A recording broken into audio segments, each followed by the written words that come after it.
प्रदेश में दो बहुत महत्वपूर्ण विषय हैं। पहला, जो लखीमपुर खीरी में हिंसा हुई, जिस तरह से लखीमपुर खीरी में एक विवाद जो लंबे समय से चल रहा है, उस विवाद को अगर शासन प्रशासन चाहता तो संभाल सकता था। एक तरफ सरकार 403 करोड़ रुपए देने की बात कर रही है मूर्तियों की छत्र बनवाने के लिए। मैं मुख्यमंत्री से आग्रह करूंगा वो छत्र बनवाए ना बनवाए, लेकिन जो बाबा साहब अम्बेडकर की मूर्तियाँ या और अन्य महापुरुषों की मूर्तियाँ हैं उनको संरक्षित करा दे, तो हम मानेंगे कि उनके मन में बाबा साहब के प्रति जरा सी भी श्रद्धा है।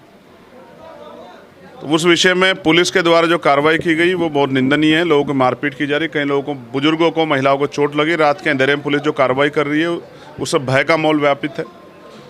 मैं हिंसा का समर्थक नहीं, मैं कहता हूं कि वीडियो में जांच हो, जिसने अपराध किया उसको सज़ा मिले, लेकिन इस सिर्फ जाति के आधार पे या अम्बेडकरवादी होने के आधार पे किसी को सज़ा ना मिले। अगर ऐसा होगा तो फिर वहीं लखीमपुर खीरी में आंदोलन होगा। इस बात की मैं जानकारी आपके माध्यम से देता हूँ। दूसरा, नोएडा में जो मजदूरों का आंदोलन हुआ, आपने और मैंने देखा, मजदूर मजबूर होकर सड़कों पे आया क्योंकि उनसे वादा हुआ था वेतन वृद्धि का, वो नहीं हुआ। और फिर अब जो कार्रवाई हो रही है, 300 400 लोगों को बंद किया गया, उनके माँ बाप बिलख रहे हैं। वहाँ कोई बिहार का रहने वाला है, पैसे कमा के अपने परिवार को भेजता है, वो उसका पूरा जीवन, उसका घर सब बर्बाद हो रहा है क्योंकि उसको पता ही नहीं, उन परिवार को तो पता है कि वो आदमी वहाँ कमाने गया, लेकिन पता ही नहीं कि वो जेल चला गया है। तो जिस तरह की हिंसा हो रही है वहाँ, एक वीडियो मैंने देखी, महिलाओं को मेल पुलिसकर्मी पीट रहे हैं, लात मार रहे हैं, डंडा मार रहे हैं, थप्पड़ मार रहे हैं, मुक्का मार रहे हैं। ये नारी वंदन जो आज लोकसभा में जो है संशोधन आया है 2023 का, अगर ये भारतीय जनता पार्टी की सरकार में इस तरह की महिलाओं के साथ, बेटियों के साथ मारपीट होगी तो कौन सा नारी वंदन का कार्यक्रम सरकार चला रही है। और तीसरा अति महत्वपूर्ण जो लखनऊ में हुआ है, विकास नगर में कैसे आग लगी, उस आग से कितना बड़ा नुकसान हुआ, उसका आकलन होना चाहिए। बहुत सारे लोगों के सपने जल गए हैं, उनको नुकसान हुआ है, सरकार उनको उचित मुआवजा दे और रहने की व्यवस्था कराए, ऐसी मैं सरकार से मांग करता हूँ।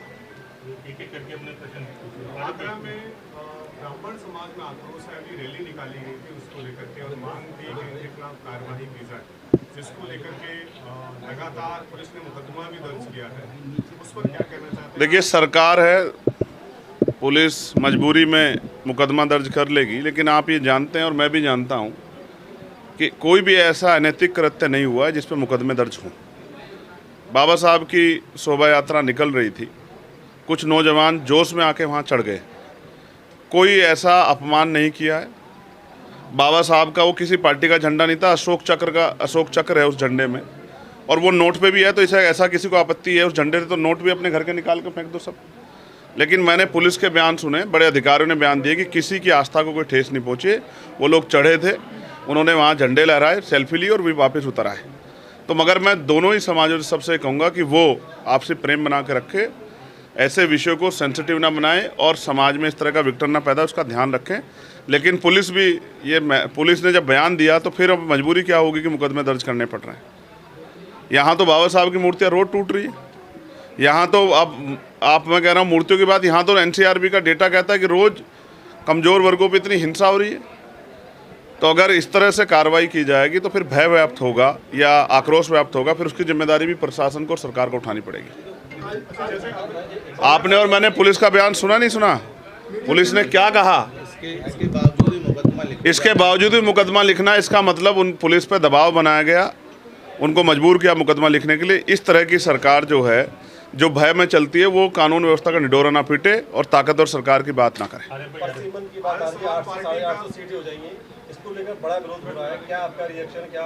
देखिए, 2023 में जब नारी वंदन बिल आया था और सदन से बहुमत से पास हुआ, क्योंकि कॉन्स्टिट्यूशनल अमेंडमेंट था, संवैधानिक संशोधन था, तो ये कहा गया था कि हम इसको लागू करने से पहले जनगणना कराएंगे, फिर जातिगत जनगणना कराएंगे, फिर डिलिमिटेशन कराएंगे, फिर हम इसको लागू करेंगे। तब का विपक्ष ये कह रहा था कि आप इसको अभी से लागू कर दो, क्योंकि बात महिलाओं के सम्मान से थी। मैं आपको कह रहा हूँ, मैं कल भी बोलूँगा हाउस में, मैं आपको कह रहा हूँ, हम महिलाओं के इतने बड़े समर्थक हैं क्योंकि बाबा साहब अम्बेडकर ने कहा था कि मैं किसी भी समाज की तरक्की उस समाज में रहने वाली महिलाओं की तरक्की से मापता हूँ। जितनी महिलाओं की तरक्की हुई उतनी समाज की, प्रदेश की, देश की तरक्की हुई।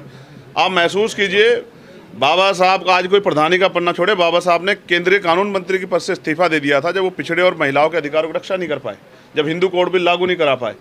तो उनके अनुयायी हम लोग तो कहते हैं 33% नहीं 50% आरक्षण महिलाओं को मिलना चाहिए। लेकिन डिलिमिटेशन पे जो आपने कहा था, आप अपनी बात से पीछे लौट रहे हो, तो इसको क्या माना जाए कि कहीं इसके पीछे आप जो है अपनी राजनीतिक रोटियां तो नहीं सेक रहे हो, या इसके पीछे कोई आपका फ्यूचर का गोल तो नहीं, राजनीतिक गोल।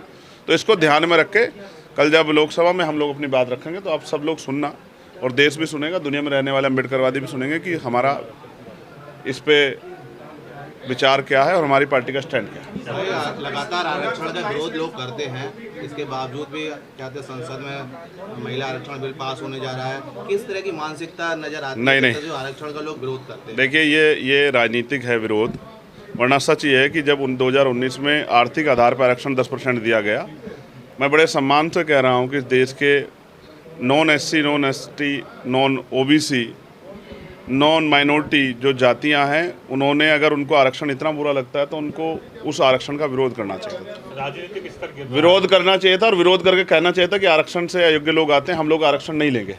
लेकिन आप आरक्षण भी एक तरफ ले रहे हैं 10%, और फिर आप दूसरे मुंह से आरक्षण का विरोध भी कर रहे हैं। तो इस बात को कैसे माना जाए कि जब आपको चाहिए हो तो हाथ फैला लेते हो, और जब किसी और की बारी आती है तो सवाल खड़ा करने लग जाते हो। अपने अंदर खुद से ही जो है ये दो मुही बात है, इस पर सोचना चाहिए जो लोग विरोध कर रहे हैं। 50% आरक्षण का श्रवण समाज उपयोग करता रहा है सदियों से, आज भी कर रहा है। तो वो आरक्षण श्रवण समाज ले रहा है या SC ST OBC ले रहा है? देखिए मैं फिर कह, हर चीज़ की समीक्षा जरूरी है, गणना होगी, आर्थिक सर्वे के आंकड़े आएंगे, संख्या बल पता लगेगा तो सब कुछ सबके सामने आ जाएगा। अभी किसी पर टिप्पणी करना या कोई